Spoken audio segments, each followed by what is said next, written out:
Centuries from now, our first speaker this morning once wrote in Mosaic, centuries from now, he said, historians studying the American Jewish community will be struck by how much, in terms of wealth, power, and civic comfort, this community has achieved under conditions of unprecedented freedom.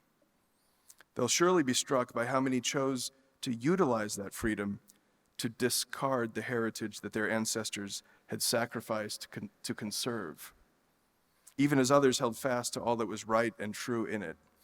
Ladies and gentlemen, few people have tried to think as deeply in a strategic way about the Jewish condition in America than the Tikvah Fund's executive director, Eric Cohen.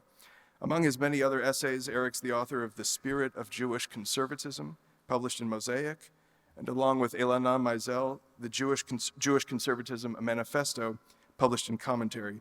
He and Roger Hertog, our chairman, are the visionaries behind this conference. And without further ado, join me in welcoming to the stage Eric Cohen.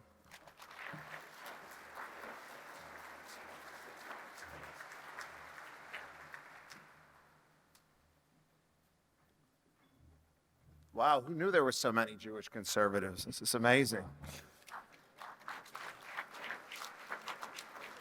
So first, I want to thank my dear friend and colleague, Jonathan Silver, for being the driving force behind bringing this whole conference together. Like few people I've ever met, John moves seamlessly from big arguments and ideas to the relentless details of a gathering such as this one.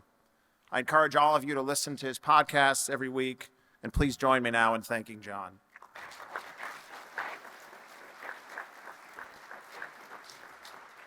I also want to thank my co-chair, Roger Hertog, whom we will get to hear from at various points later today.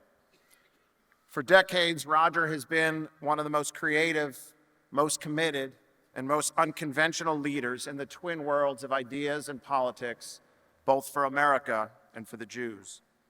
Intellectuals, senators, business leaders, young people, all come to Roger for his wise counsel, deep questions, and strategic insights about their work and their lives. He is the true visionary behind this conference, this movement we are trying to build, this whole idea of Jewish conservatism. Please join me in thanking him and his wonderful wife, Susan, for their leadership.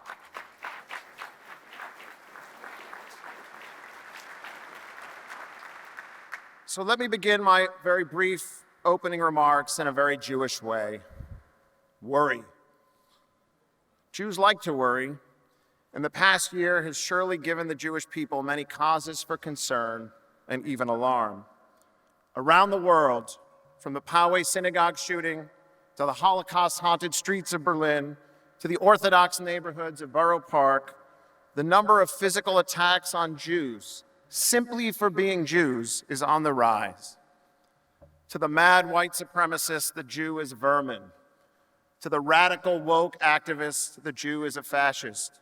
And to the Islamic fundamentalist, the Jew is a heretic. Yet stand up to them all we will.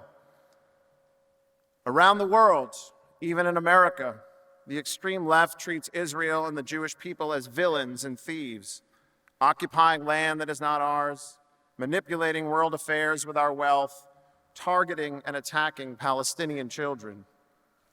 These anti-Semitic attacks are, of course, offensive and absurd, but somehow it has become a badge of progressive honor to call for boycotts on Israeli companies and tribunals for Israeli leaders. Yet stand up to the progressive squad we will. Around the world, even in America, Jewish students are being mistreated on college campuses. Jew haters are provided student activity funding and special safeguards, while Zionist groups are banished from campus. Jewish students are afraid to speak their minds in the classroom, while the crazy carnival of intersectional activists, with no Jews allowed, of course, are provided safe spaces. Perhaps the most egregious example of the corruption of the modern academy is the story of Oberlin College, which over the past few years has appeased anti-Semites and dehumanized a local bake shop, all in the name of radical politics. This sad story is brilliantly told by our very own Abe Socher, the founder and editor of the Jewish Review of Books, in a brilliant and very widely read essay in Commentary magazine. Oberlin is what happens when truth itself is abandoned. Bakers and Jews alike become collateral damage or deliberate targets in the unjust crusade for social justice. Yet stand up for the truth, we will. Around the world, even in America, a campaign has begun to treat the rituals, rites, and beliefs of traditional Jews as backward and bigoted.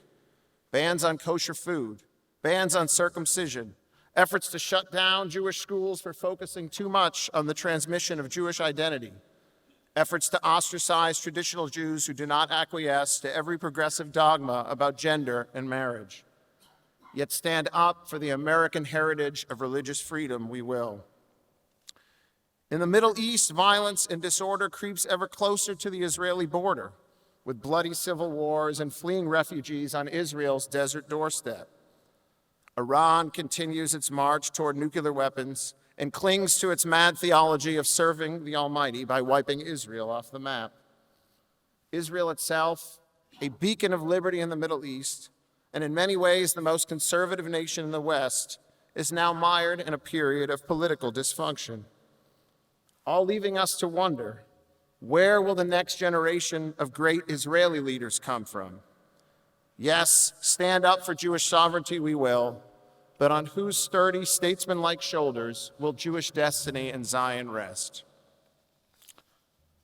Now, amid these many concerns, what troubles me most is the slow but steady withering of Jewish identity here at home. The tragic reality is that too many Jews in America have only a fading attachment to the miracle and majesty, the wisdom and weight, the rights and responsibilities of being a Jew. In the end, we cannot control the perverted ideologies of our enemies, but the transmission of Jewish civilization falls solely upon us, the committed Jews, awed by the Jewish past, sober about the Jewish present, and ever hopeful about the Jewish future. This is our defining purpose in convening this conference, 1,000 people strong and growing on Jews and conservatism, to embolden us as a community to preserve the exceptional heritage of the Jewish people. To worry is not enough. The Jews need a strategy, and that is why we are here. The Jewish Leadership Conference was launched 3 years ago by the Tikvah Fund, the organization that I have been proud to help lead for the past 12 years. Tikvah's mission is clear: to educate a new generation of Jewish leaders, to advance the most serious thinking about the most urgent Jewish challenges, and to create a new web of Jewish institutions. This Tikvah effort has many dimensions. We have created intensive programs for high school students, college students, and young professionals, many of them here with us today, reaching over 1,000 exceptional young Jews every year. We have launched a series of publications like Mosaic, which produces the most insightful essays every month in the Jewish world, and the Jewish Review of Books, with its penetrating features on every aspect of Jewish culture and civilization. We are building new institutions in Israel, such as an Israeli version of the Federalist Society, to advance conservative ideas in Israeli law schools and conservative judges on Israeli courts.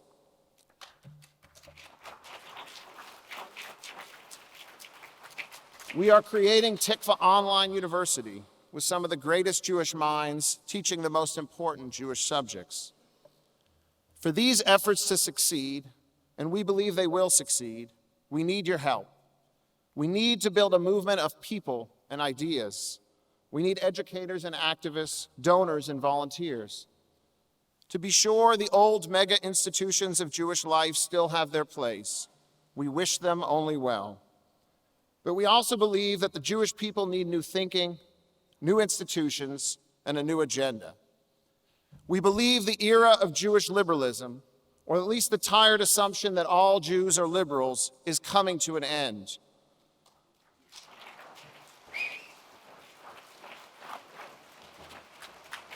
And we believe that Jewish conservatives of all types, religious and secular, Americans and Israelis, cultural conservatives and free market entrepreneurs, have an indispensable role to play in standing up for Jewish civilization and Jewish sovereignty. So yes, we have many causes for concern, but this is nothing new. The Jews have always lived between the Scylla of destruction and the Charybdis of assimilation. And yet we endure because the Jews have a grand purpose in the world. We endure because we are an exceptional nation, a chosen people, a leading actor in the providential drama from creation to redemption. Yes, Jewish worry is immortal, but like our name, Tikvah, I am also eternally hopeful. In the deepest sense, it is the Jewish story itself that gives me hope. As Mark Twain said, the most powerful civilizations come and go, yet the Jews remain. Our metaphysical significance far outweighs our small size. This is the undeniable truth of Jewish history. But I'm also hopeful because of what I see every day in Tikvah's classrooms. Incredible young Jews, eager to learn and to lead. At Tikvah, I see American high school students discovering their Jewish inheritance for the first time, opening the Hebrew Bible, marveling at the heroes of modern Zionism, rediscovering the Jewish meaning of American liberty. At Tikvah, I see Haredi Jews from Israel coming to recognize their growing responsibility for the civic future of the Jewish state. And it seems to me that any world in which Jewish kids from Beverly Hills High School are reading Leviticus and Haredi Jews from Mea Shearim are reading Adam Smith, well, that's a Jewish world that has a chance to flourish.